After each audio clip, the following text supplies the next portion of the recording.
Alors bonjour à tous. Est-ce que le chinois Ding Liren est prêt pour son match de championnat du monde d'échecs qui aura lieu en avril contre le russe Nepomniachtchi? Rien n'est moins sûr. Surtout au regard de cette partie qui s'est jouée aujourd'hui même contre Richard Rapporte, dans le cadre du très fort tournoi d'échecs du Tasta Steel Chess. Alors rentrons tout de suite dans le vif du sujet. Ici Richard Rapporte a les blancs. Il ouvre avec le pion roi E4, C5 la défense sicilienne. Cavalier F3 est souvent joué pour appuyer la poussée D4. Puis ça développe le cavalier, bien sûr. Les noirs jouent D6, D4, prise en D4, et le coup principal est donc la reprise du cavalier en D4. Mais la surprise, Richard Rapporte va décider de reprendre de la dame. C'est ce qu'on appelle la variante Tchekover, et même la variante hongroise. Alors c'est amusant parce que Richard Rapporte, il est hongrois. Mais vous êtes nombreux dans les commentaires à me signaler que en fin de vidéo, lorsque j'affiche le classement des joueurs de ce tournoi, eh bien, Richard Rapporte apparaît avec un drapeau roumain. C'est parce qu'en fait, il a changé de fédération. Il a trouvé un sponsor roumain et joue maintenant pour la Roumanie. Et donc, il a repris de la dame. Et habituellement, reprendre de la dame est déconseillé parce que elle va se faire harceler, chasser par la sortie du cavalier en C6 qui va attaquer la dame. Mais puisque le pion D6 a été joué au coup précédent, en réalité, si les noirs jouent cavalier C6, les blancs ne seront pas forcés de bouger leur dame. Ils pourront jouer fou B5 pour clouer ce cavalier en C6, et donc maintenir la dame au centre. Alors on va voir ce coup cavalier C6, mais juste après. D'abord, les noirs ont joué cavalier F6. Ils ont intercalé cavalier F6, cavalier C3, et maintenant cavalier C6. Et le clouage, fou B5. Et les noirs jouent fou D7, ils se déclouent. Donc maintenant, il faut prendre une décision. Est-ce qu'on cède le fou de case blanche contre le cavalier? Est-ce qu'on le troque avec le cavalier? Ou est-ce qu'on déplace la dame? Eh bien, Richard Rapporte va décider de faire ce troc, de créer ce déséquilibre. Fou prend cavalier, fou reprend, et les noirs mettent immédiatement en place leur jeu sur les cases blanches. Alors pourquoi je parle de ce jeu sur les cases blanches? Il faut comprendre ce qui vient de se passer. Ce déséquilibre matériel. Comme les noirs sont maintenant les seuls possesseurs du fou de case blanche, il est naturel qu'ils veuillent engager le combat sur les cases blanches, par la pression sur le pion de 4, mais également, on le verra par la suite de la partie, par l'ouverture de la grande diagonale blanche. Les blancs, eux, ont plutôt intérêt à se solidifier sur les cases blanches, bien sûr, pour entraver ce fou, pour le museler, pour pas qu'il puisse s'exprimer, et aller embêter l'adversaire sur les cases noires, puisqu'il dispose de 3 pièces légères contre 2, capables de jouer sur les cases noires. Le fou de case noire et les 2 cavaliers. Contre un seul cavalier, un fou de case noire pour l'adversaire. Donc les blancs doivent se solidifier sur case blanche et taquiner l'adversaire sur les cases noires, et les noirs doivent faire exactement l'inverse. Donc ça rend le jeu très tranchant. Dès cette ouverture, au 7e coup, on a une structure de pion différente et un rapport matériel différent. Et c'est de ces déséquilibres que se nourrissent les plans aux échecs. Alors si ces notions que je viens de présenter vous paraissent abstraites, eh bien, elles vont se préciser dans la suite de la partie. Donc, fou G5 vient d'être joué. Ding Liren choisit de jouer E6. Si les blancs prennent le cavalier avec le fou, la dame peut reprendre. Si la dame prend, le pion reprend. Ça provoquera une liquidation rapide des dames. Et ça modifiera encore le rapport matériel parce qu'on jouera avec 2 cavaliers contre 2 fous. Mais c'est pas ce que va choisir Richard Rapporte. Il va vouloir conserver son fou de case noire et conserver ce clouage, et il préfère faire grand roc. Bon, les noirs jouent fou E7, ils se déclouent. Et là, la dame recule, elle vient en D3. Alors pourquoi il recule avec sa dame? Eh bien, il peut y avoir plusieurs hypothèses. La dame peut vouloir libérer la case D4 pour le cavalier, pour centraliser ce cavalier.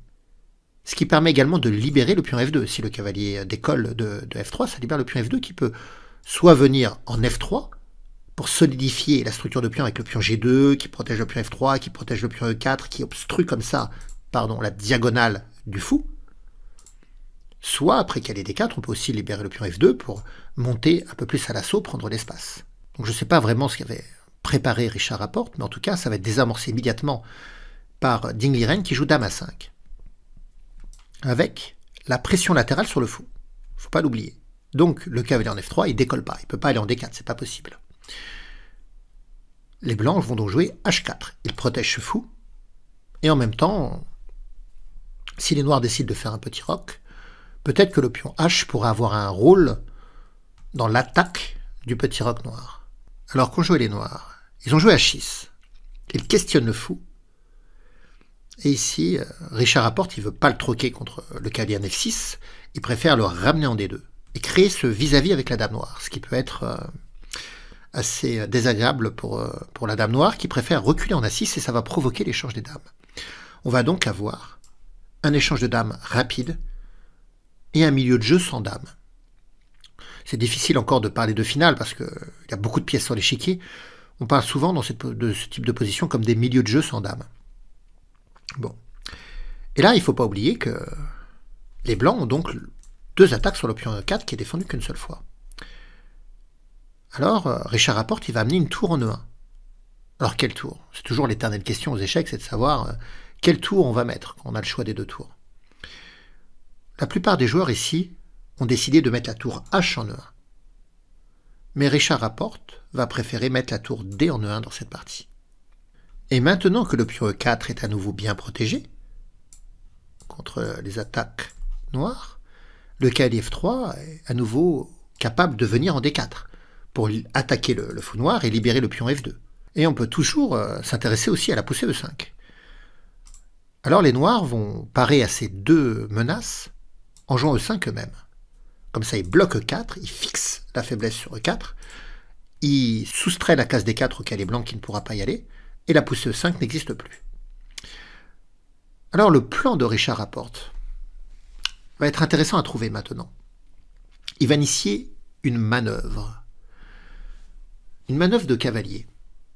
Alors, si vous avez vu hier la partie de Max Odlo contre Praggnanandhaa, eh bien vous allez pouvoir retrouver cette manœuvre. Sinon, je vous invite à cliquer sur le lien ci-dessus pour revoir cette vidéo et vous verrez que le plan de l'ouverture est assez proche. Et pour les autres, eh bien, je vous invite à mettre la vidéo sur pause pour essayer de trouver ce plan de stratégie. A tout de suite. Alors, qu'a joué Richard Rapporte? Eh bien, il a joué cavalier H2. Qu'est-ce que c'est que ce coup de retrait?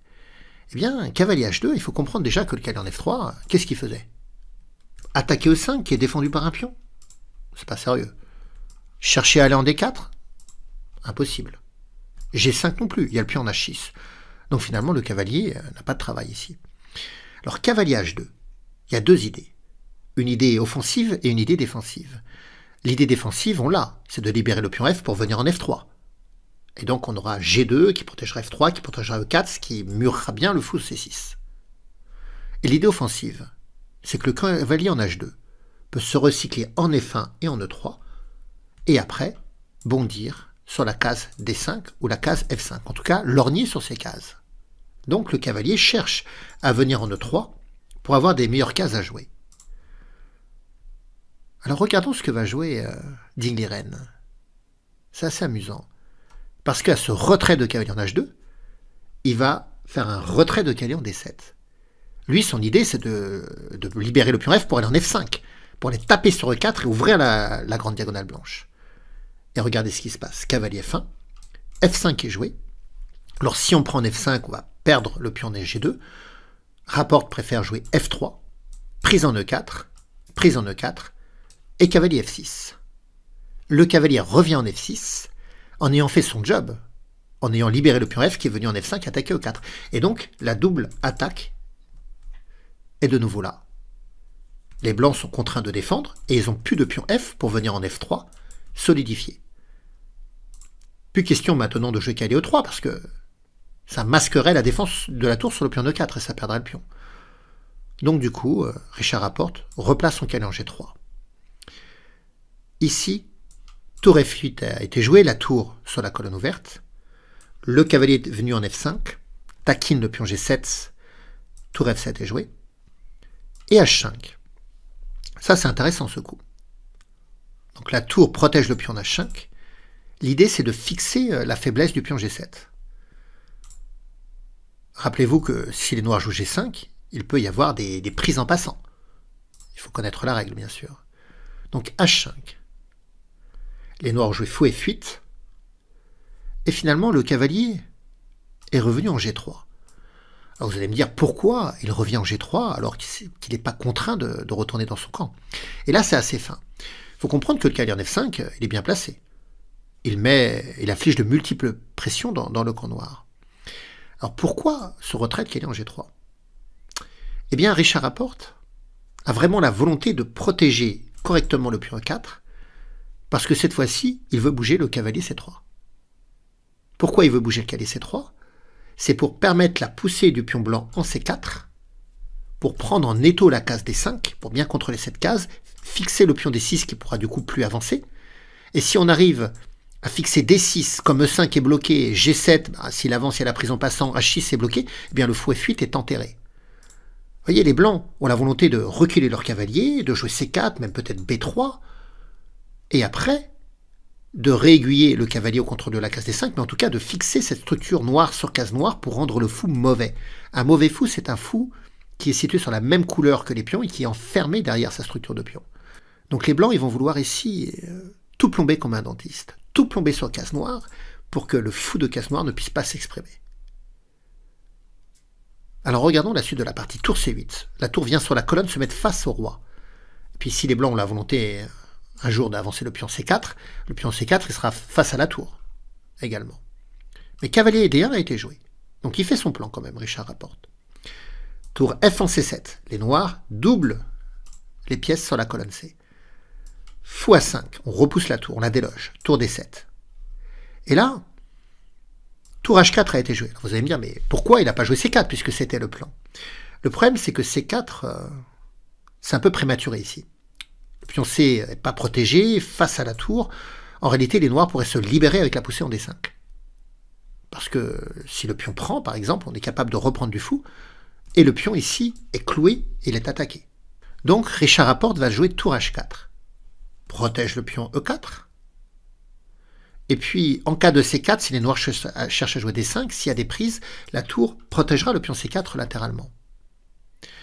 Peut-être que cette double protection ici, en E4, permettra aussi au cavalier D1 de venir en E3, sans gêner, du coup, la protection de la tour sur le pion, puisque le pion sera protégé par le cavalier et la tour déjà, par le cavalier G3 et la tour H4.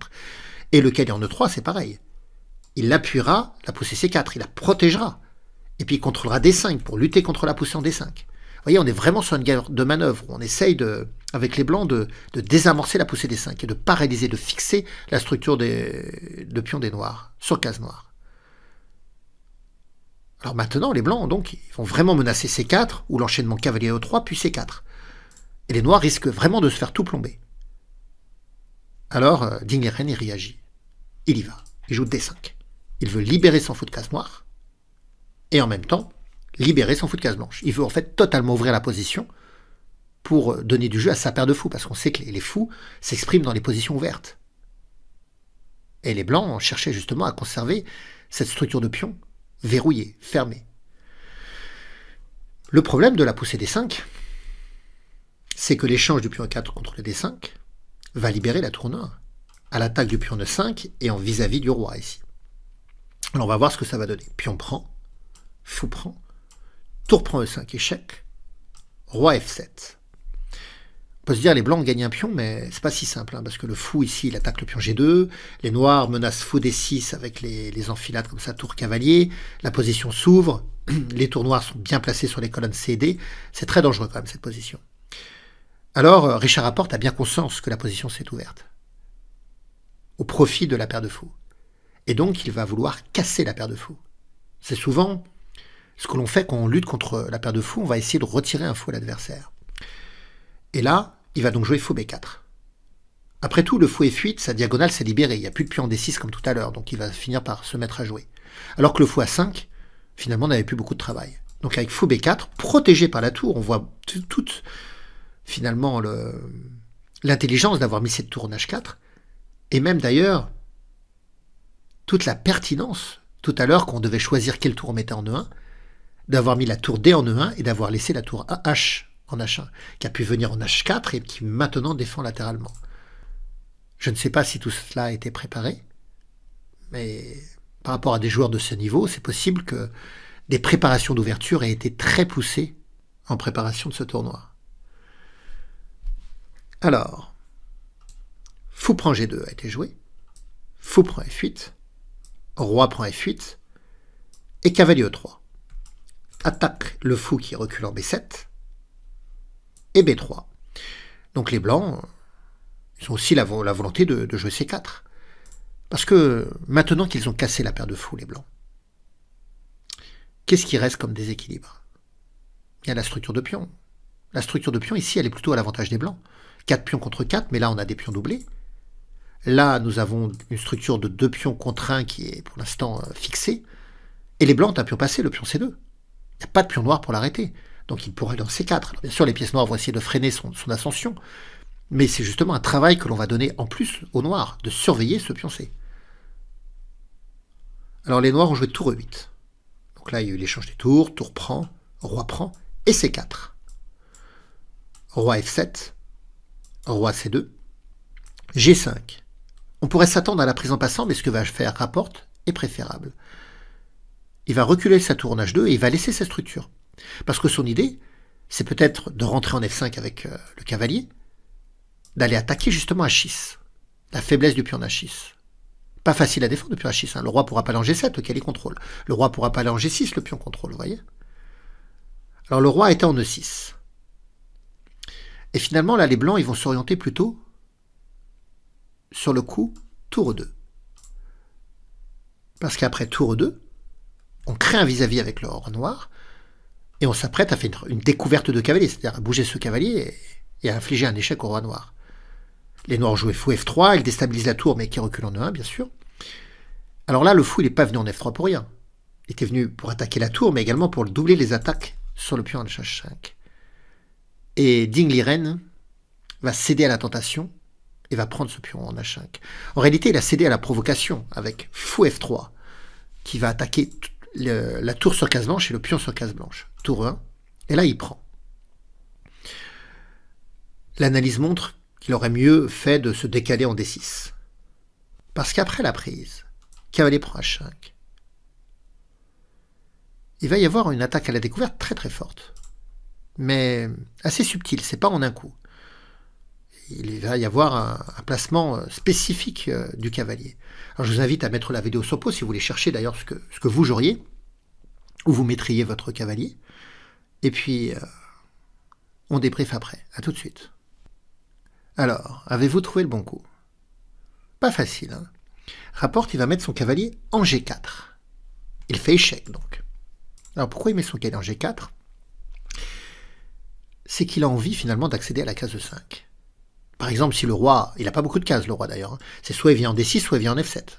Je ne vois pas d'autres cases. S'il vient en F7, cavalier E5 fait très mal. Attaque roi, tour et fou. Une fourchette familiale. Donc le roi, il va aller en D6. On pourrait être tenté de jouer cavalier E5, protégé par la tour, pour attaquer la tour et le fou. Mais attention, parce que le cavalier en G3 reste en prise, hein, dans la position. Donc il y a eu cavalier F5 échec d'abord. Et là, comme la tour contrôle toutes les cases sur la colonne E, le roi il va devoir se décaler. Se décaler vers l'aile dame. Et joue roi C7. Et maintenant, cavalier E5. Et là, les noirs perdent du matériel parce que le cavalier attaque la tour, il attaque la qualité, ça attaque le fou. Bon, alors les noirs ici, qu'est-ce qu'ils vont faire? Ils vont jouer G4, ils vont laisser la qualité. De toute façon, c'est soit ils laissaient la qualité, soit ils laissaient la pièce. Donc, ils jouent G4. Cavalier prend D7, roi prend D7, et roi D2 de Richard Rapporte. Abandon. Abandon des noirs. Alors, on va essayer de comprendre pourquoi. Les blancs, ils ont la qualité de plus, bien sûr. La tour en E1. Bon, qui est meilleur qu'un fou, puisque la tour peut combattre sur les deux couleurs. Le fou, lui, il combattra toujours sur les mêmes couleurs. La structure de pion à l'aile dame est dégradée. 2 pions doublés ici, contre 3 beaux pions pour les blancs. Donc tout ce qui se passe sur le flanc gauche de l'échiquier est en faveur des blancs. Reste à savoir qu'est-ce qui se passe sur le flanc droit. Parce que, pour la qualité en moins, les noirs, sur le flanc droit, ils ont 2 pions de plus. Mais en réalité, les pions sont très vulnérables. Le pion H6, il est moribond. Et même d'ailleurs, le pion G4 pourra ensuite être encerclé et éliminé.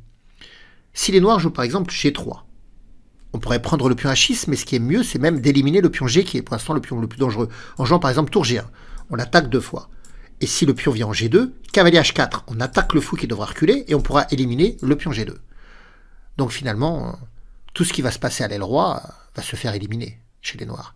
Ils n'ont pas les moyens de conserver les pions G et H.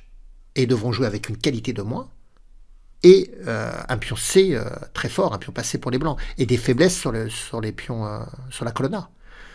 Donc, cette finale est trop déséquilibrée à l'avantage des blancs pour des grands maîtres, pour être encore jouée en fait. Donc là, Ding Liren, il abandonne parce qu'il sait que le niveau de Richard Rapport est largement suffisant pour gagner cette finale. Alors au niveau classement, on n'est plus qu'à une partie de la fin. Demain, c'est la dernière ronde. Abdusattorov, 8 points. Donc très bien placé pour cette victoire finale. Aneshgiri, 2e. Carlsen et Wesley So en 3e position ex aequo. Donc Carlsen n'a pas réussi à gagner aujourd'hui. Il a poussé, mais il n'a pas réussi. Donc il reste aux avant-postes. Et puis on voit que Ding Liren, futur finaliste du championnat du monde, qui aura lieu donc à Astana, au Kazakhstan, en avril. Ça commence le 7 avril, je crois. Eh bien, il fait un tournoi assez médiocre, quand même. Il est en 11e position avec 5 points. Mais il faut comprendre une chose. C'est que Ding Liren, il ne montre pas tout dans ce tournoi. Il ne montre pas ses préparations, ses lignes les plus affûtées, qu'il garde justement pour le match contre le Russe Nepomniachtchi. Le tournoi du Tata Steel Chess, aussi fort soit-il, est moins important que le championnat du monde d'échecs. Donc Ding Liren ne dévoile pas tout. Ses meilleures variantes, ses meilleures préparations, il les garde. C'est pourquoi cela peut expliquer d'ailleurs finalement des résultats assez médiocres dans ce tournoi. Alors je ne sais pas quel est votre avis sur le sujet, mais en tout cas vous pouvez me laisser des commentaires, des pouces, partager la vidéo et on se retrouvera bientôt pour de nouvelles aventures et demain pour la dernière partie de ce tournoi du Tata Steel Chess. Au revoir à tous.